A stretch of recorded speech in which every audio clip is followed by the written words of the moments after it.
Independence of the Seas was the largest cruise ship in the world when she launched. That was 2008. Now she's not even in the top 20.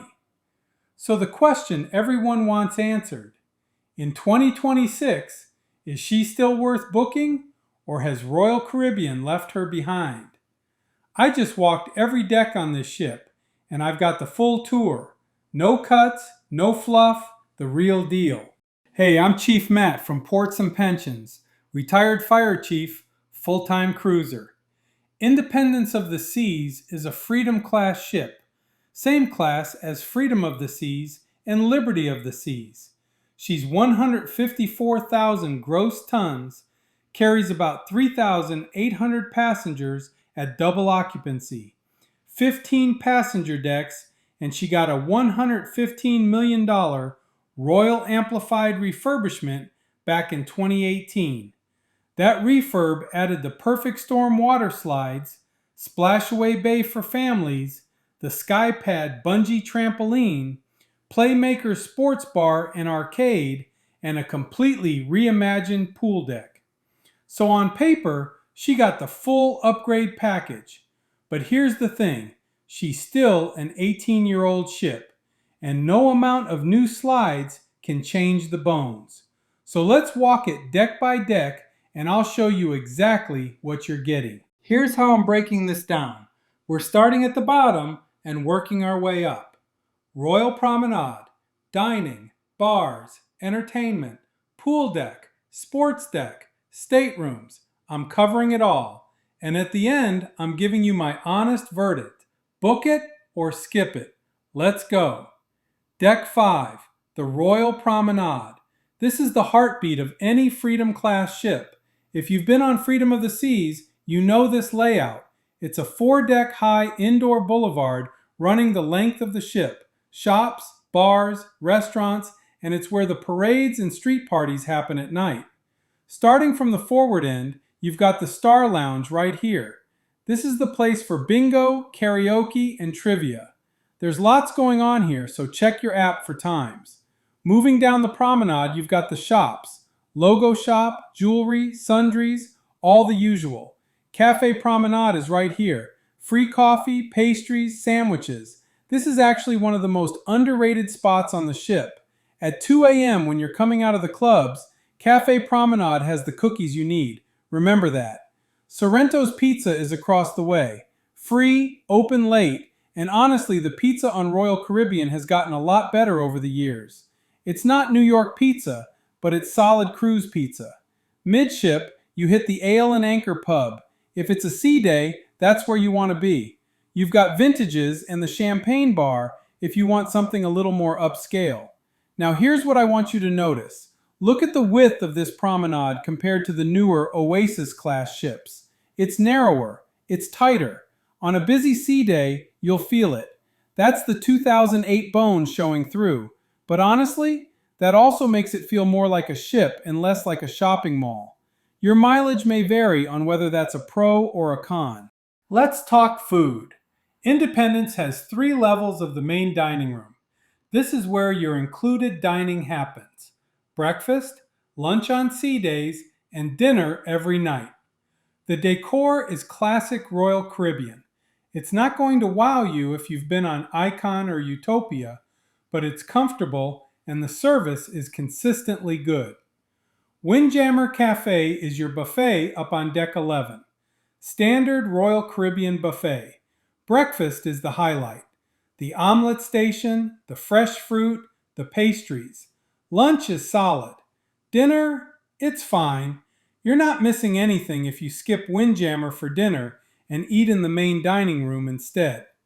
Now the specialty dining is where Independence gets interesting. After the 2018 amplification, they added some real upgrades. Playmaker sports bar and arcade. This is my kind of spot. Wings, burgers, craft beers, TVs everywhere. It's a specialty charge, but the portions are generous and it's one of the best casual dining experiences on any Freedom class ship. Izumi. If you like sushi and Asian fusion, Izumi is worth one visit per cruise. The rolls are fresh and the hot dishes are excellent. Chops Grill, your classic Royal Caribbean steakhouse. Is it the best steakhouse at sea? No. But is it a quality steak dinner for the price? Absolutely. If you're going to splurge on one specialty dinner, Chops is the safe bet. Giovanni's Table, Italian family style. Good value, big portions. Great for couples or groups. And then you've got the freebies that people overlook. Fish and chips, fried fish, shrimp, and chicken up on the pool deck. And the room service menu, which is complimentary for continental breakfast. Here's the honest take on dining. Independence won't compete with the megaships on variety. You're not getting 20-plus restaurants like on Wonder of the Seas, but what's here is solid, and the specialty restaurants punch above their weight for a ship this age. All right, the food's covered. Coming up, I'm showing you every bar on this ship, the entertainment, the pool deck, the sports deck, and the staterooms. Plus, I'll tell you the one thing about Independence that Royal Caribbean doesn't advertise, and it might be the reason you should book her. Stay with me. If there's one thing Freedom Class ships do right, it's bars. Independence has around 15 bars and lounges, and they're spread out so you never feel like you're fighting for a seat. We already hit the Star Lounge on the Promenade deck. Let me show you the rest. Boleros. This is the Latin Lounge. Live salsa music, mojitos, great energy at night. Even if you don't dance, grab a seat and soak it in. It's one of the best vibes on the ship. Vintage's Wine Bar. Self-explanatory. If you're a wine person, they do tastings and flights. Quiet, relaxed, good for couples. Champagne Bar. This is the cocktail bar near the Centrum. Think classic cocktails, dim lighting, more of a pre-dinner or late-night spot. The Solarium Bar. Standard but functional. Frozen drinks, easy access from the pool deck. And you've got the Schooner Bar right here. Classic Royal Caribbean, nautical theme, piano music at night. This is where the regulars park themselves. If you're a bourbon and conversation kind of cruiser, this is your living room for the week. For my retirees watching this, the bar scene on Independence is big enough to have options, but small enough that you'll start recognizing faces by night 2. That's the Freedom Class sweet spot. On the megaships, you can go an entire cruise without seeing the same person twice. On Independence, you actually build a community, and that matters. Entertainment on Independence. This is where you have to adjust your expectations. You're not getting the Aqua Theater. Here's what you are getting. The Royal Theater on Deck 3 and 4. This is the main showroom. 2-deck theater, production shows at night. The shows rotate throughout the cruise. You'll get a couple of the Royal Caribbean signature productions.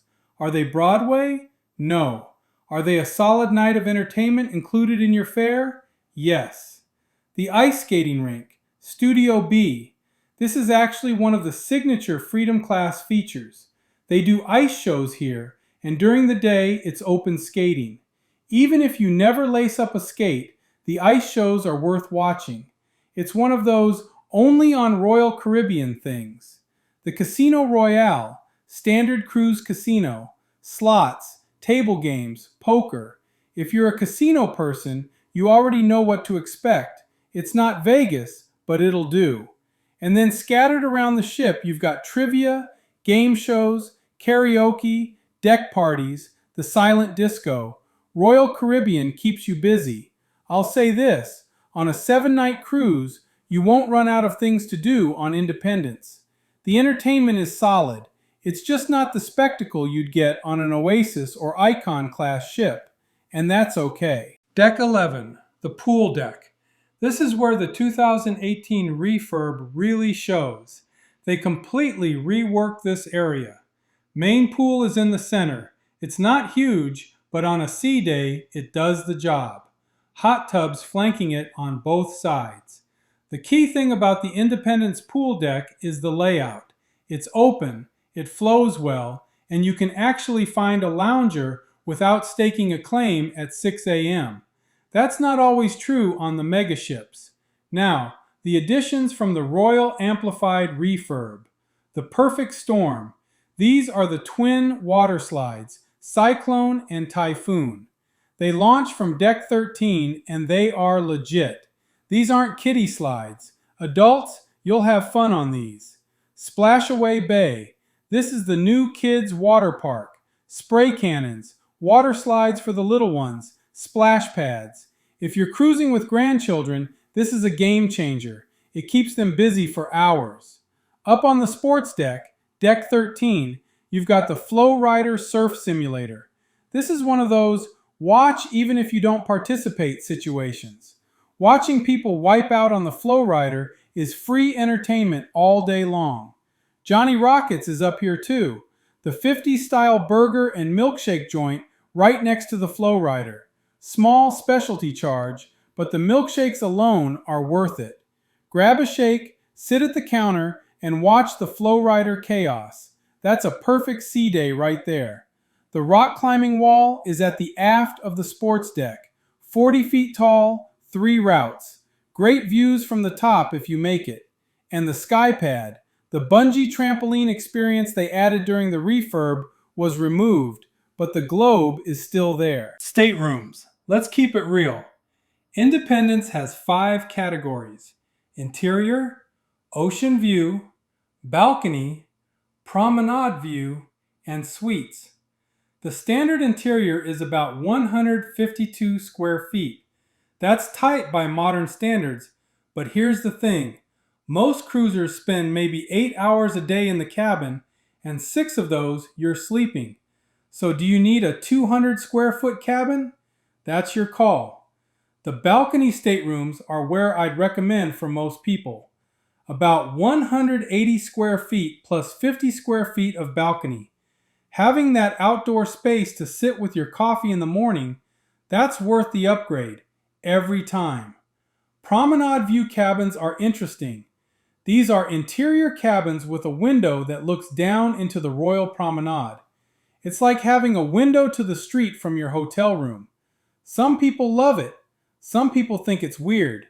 It is unique to the Freedom, Voyager, and Oasis class ships.